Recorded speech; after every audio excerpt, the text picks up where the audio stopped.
Let's go, boys and girls. Let's have ourselves a fantastic show. Happy Friday. Some of you may be heading home from work. I know it's a little bit early, but we got some other things planned on for tonight, so to hop in here, getting ready to rock and roll.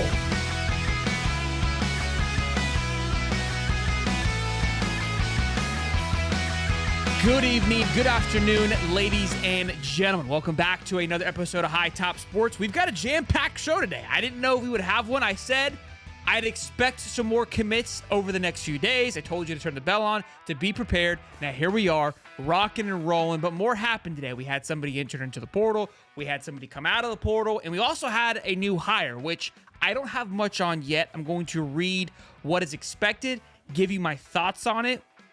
It appears to be a move in a positive direction and maybe a little bit more of a long-term role for a few people. So we're going to break all that down, but happy to have all of you here. Good to see you. Be sure to smash the like button and subscribe. Again, on the way to 20,000. Let's just hurry up and get there by goodness sake. But interesting stuff here with the commits that had happened today. First order of business. Richie Leonard, he entered into the transfer portal early this morning, which was one of our offensive guards. This one stung when I saw that. I mean, look, they've all stung, right? So let's not try to twist this any kind of which way. And you know how I like to do? I try to spin it, the Disney Gator pump and say, look, it's gonna be okay. Offensive line, we can all agree on. I mean, we've got some areas of need, but was by far the most needed position that we needed help on. We already lost Mike Mazuka, which was a guard, and now we've lost Richie Leonard, which is another guard, a very experienced guard that played very well this season. So big head scratcher here, and we always have head scratchers. We always want to figure out why. What was the reason for it? Does he not want to play for this team anymore? Interesting enough, his father happened to hop on a Twitter space, gave us some insight. Now, before we play this clip here, I was in the Twitter space, was able to record it. I don't want to allege or assume anything. Again, I'm only going off what his Twitter says. His name's Big Rich. Everyone claims it was his father. He claimed it was his father. I think it'd be a weird behavior if anybody's running around Twitter claiming to be someone's father. But I just want to be clear. I'm not guaranteeing anything. It's just allegedly. Just don't break any rules here. I'm damn near confident this is his dad. All right? I'm not trying to, I don't want to take this anyway because he said some stuff and I don't want to just come back and bite me in the ass in some way or another. But here's what he had to say about the interaction. But again, I think losing Richie is a tough one. But they asked two questions. We're going to play the first question first. His thoughts on Billy as a coach and how things are being ran at Florida. And then his overall opinion of why Richie left. But here's the first part first. Take a listen. Oh, nah. Oh shit! He said this motherfucker going down. We got folks here. We got folks here that say Billy's a great organizational builder and he's a great this and he's a great that. I want to know from. I mean, you lived it, so tell us: is he those things, or are we just like what do we expect? Billy's a great person. He really is. That is never a good first response. Everybody say that, Big Rich. Billy's a great person. Billy will be a good coach. I can't hear Big Rich. Billy will be a good coach. Who said that? I've said it on here before, Eddie. I don't blame Billy, bro. It's not Billy's fault. It's a little bigger than Billy when it comes to that situation. Wow. Hey, Jerry, take the mic. I had to drop you down and bring you back up. I said that. I've been saying that this entire time, Eddie. I don't blame Billy for the issues that Florida's having right now. I can't hear nothing. I don't. I just don't. I think Billy's going to be a good coach. Was this the right opportunity for Billy? Probably not. But, yeah, I don't know. We'll see. We'll see how that goes. So big comments there from Richie's dad. Again, it's a father. He's always going to give you an opinion about it. You take it with what you will. I think a lot of us have stated that it seems to be out of Billy's hand. I even stated that, look, when people say he's over his head, was he a year too late with the new rules of the NIL? Again, 2 years ago before NIL, could have Billy came in and maybe maneuvered this a little bit better, not having to manage both sides? Possibly, maybe, I don't know. And so look, hearing it from somebody, again, it's a father looking from the inside and from the outside and looking like, hey, my son wasn't treated properly, things didn't go the right way. Again, we all have our opinion about it, but this is it's just another level closer to the program that has an opinion about it. Felt like it was great to share with you guys to get your thoughts and opinions. So very interesting take. Obviously, you guys will let me know what you think about it in the comments. But I do want to play this next clip of, they kind of like, what was the main reason for leaving? What happened here? This doesn't make any sense. He's been a Gator since 2018. What's happening, right? Take a listen. He's leaving. We're going to go 4-8 next year, and the coaches are going to get fired, and I don't want that to happen in my senior year. That's fair. Now, y'all let that shit set in. But I mean, my thing is this, bro. Like, No. Like, we all know that. That's a possibility, right? Q, I'm back. Y'all got kids. A lot of y'all got kids and shit. Hey, Rich. no, everything looks super. Hey, Rich. I'm trying to get y'all We up talked here. about But this the the deal other day, breaker was he wasn't going back to Gainesville being the lowest paid offensive lineman. That's the end. That's the bottom of the conversation right there. That's the end of it. We talked about this the other day, Rich.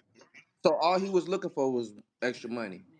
All he was looking for is being able to be compensated like the other starters on the line. Right. Okay, my bad. That's facts. That's fact. I can agree with that. I can Hell, they shouldn't be getting that neither. Hell, motherfucking did shit. Big Rich, how far off What up? was it? So this is a Twitter space for anybody that's new to this. It's a big conversation. So it's just people talking, going back and forth. It's as if we do a live call-in show, but not as organized because there's a host, but not really. So it's everyone's just yelling at everybody. But usually when somebody with some presence hops into a space, people usually chime down and listen. And that's what we were able to get here with Big Rich talking about the situation. So very interesting insight of just straightforward. He wasn't getting paid. Like, I love how this thing's just out in the open now. It's like, yeah, like he wanted to be compensated and get paid like the rest of them. Why he's not getting paid like the rest of them? Those are other question marks because I think we can agree he's got a lot of, experience under his belt, SEC play. You think he's going to be a big get wherever he goes. So who's getting paid more than him? A lot of question marks. We obviously added the addition today, but he's an offensive tackle. Najee Harris from IMG. And this is something that we've all alluded to that this is the balance. This is what's hard to manage because you go out and you have, i.e. budget to spend on recruits, current guys, and now transfer portal kids.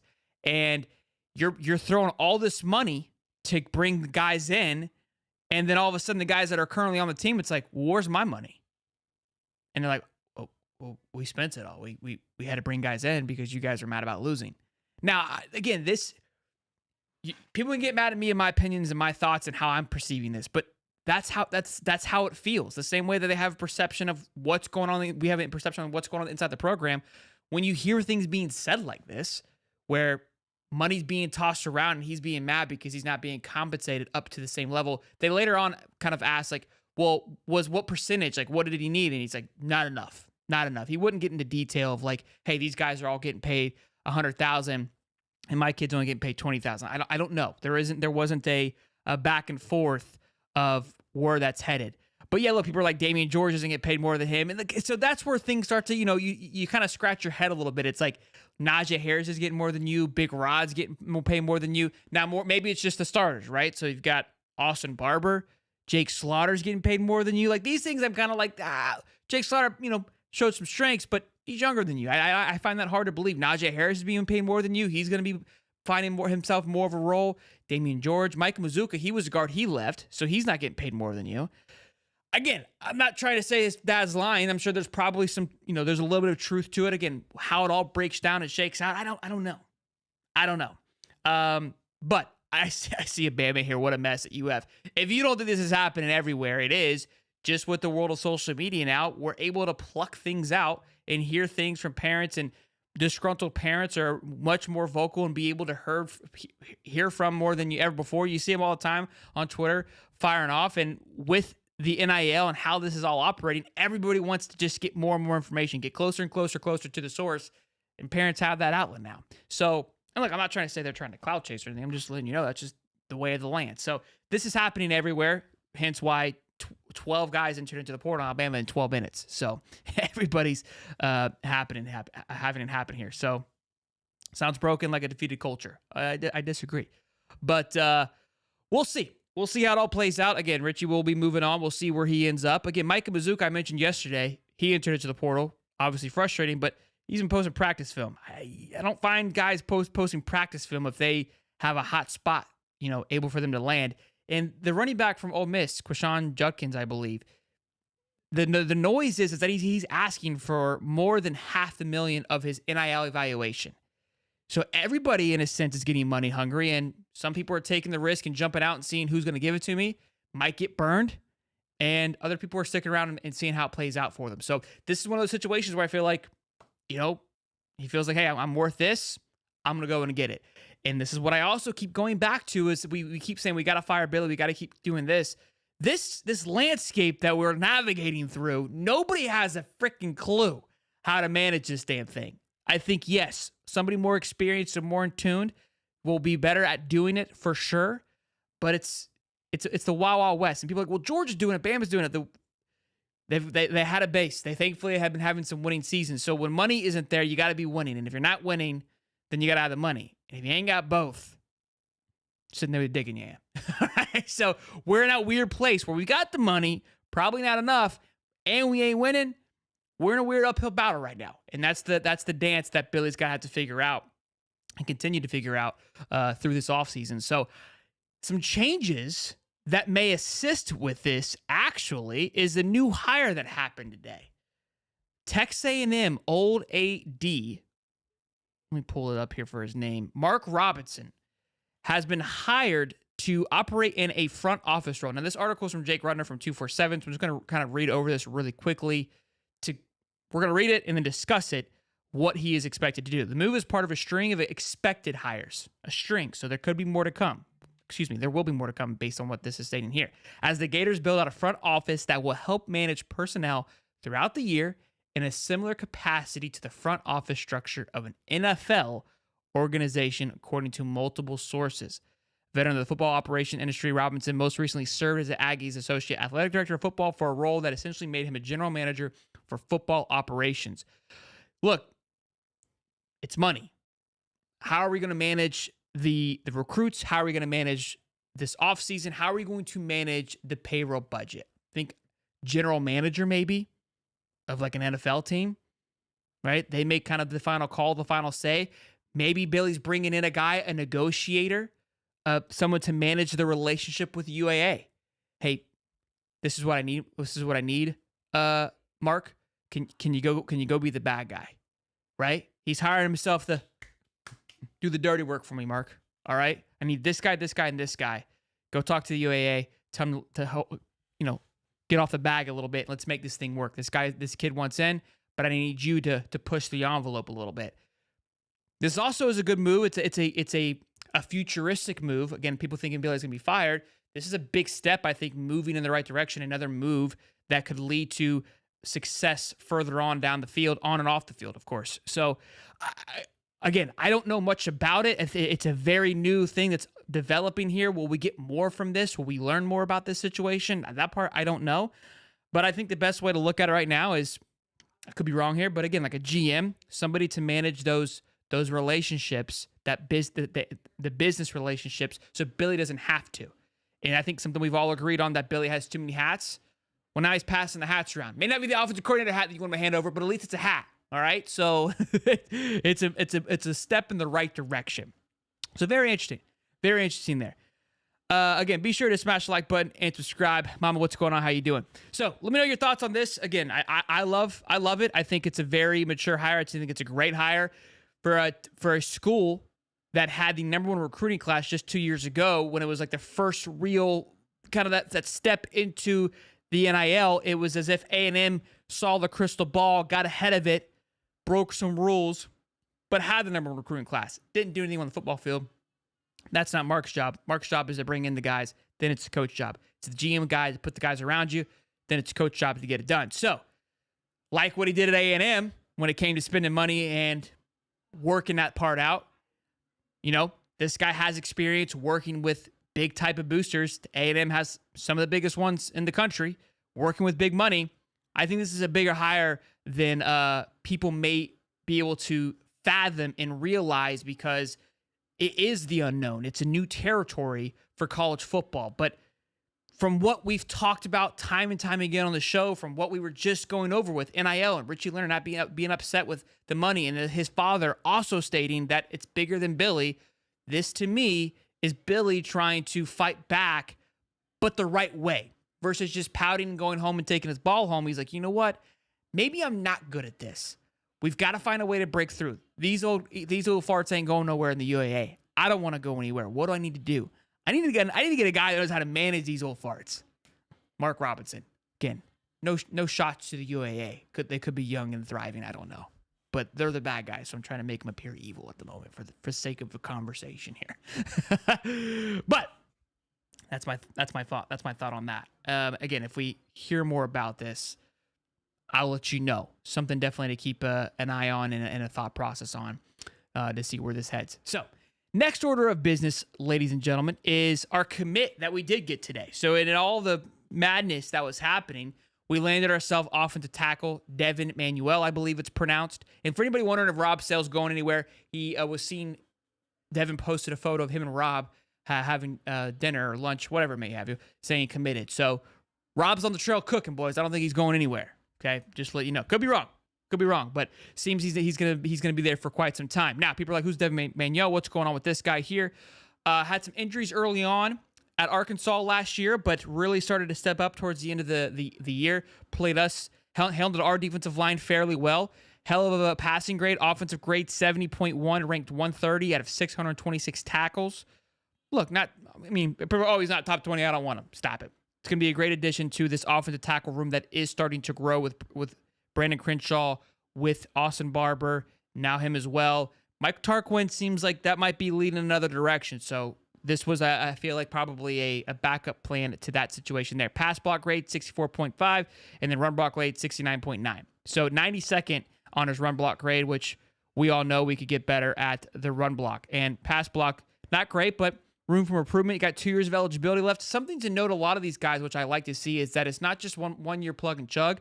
There seems to be like, hey, I want to work with you. I want to see if we can grow and make this relationship work. He has SEC experience, so I love that a lot, alongside Pup from South Carolina. So it's not like we're pulling, I feel like you take a little bit of a risk sometimes, and people are going to say, Damian George was Alabama. Look, guys, Damian George, you put that guy at guard, going to do a good job. Okay, that's why I think he's still here. He could still leave. I'm not trying to say anything, but I like the fact that we could still have some guys that are in the SEC play as much as we possibly can. We're putting together what we can with the offensive line. So I think it's a healthy pickup. I think we can all agree any offensive lineman help and pick up in the portal is going to be big.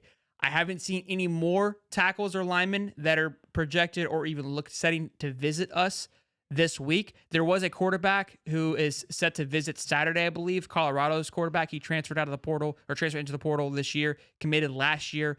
I think it's a 3-star when he headed in. I like that. Right now, he's crystal ball to us as well. The reason why I like that is we need depth at quarterback with losing Max Brown. So to me, it's just replacing that Max Brown. Jack Miller still seems to be on staff as well. He's just hanging out, but keep him on there. It is what it is. Have some 4D quarterback room. So I would like this. Nice little development quarterback that you could have back there in case things do go wrong. But quarterback room, if we're able to land this commit, I think has an upgrade as well, just because right now quality is there. Quantity is definitely needed in the quarterback room, although we didn't need it too much this year up until the last game, of course, when Graham March went down. So, look, love this addition here. I think you got to be excited if you're, for the Gators to land this. I did see Gator Josh tag me in Twitter that Mark Long, we love him here, said on an interview that he didn't want to write about any of the commits that have happened thus far, basically downplaying all of the commits that Florida has landed thus far. It's just absolute blasphemy, in my opinion. So we'll see. But look, I love it. Great commit there. Now, as for another update, Cassius Howe, edge rusher, Bowling Green guy. You need him, especially with the loss of Princely. You need to make this addition here. It appears he's going to be making other visits. Said he was blown away by the visit. Loved it here. But A&M seems to be in the hunt. Here's why I hate this. We're in sales. We talk about that all the time. I bring up work and I refer to work and things that we learn from there.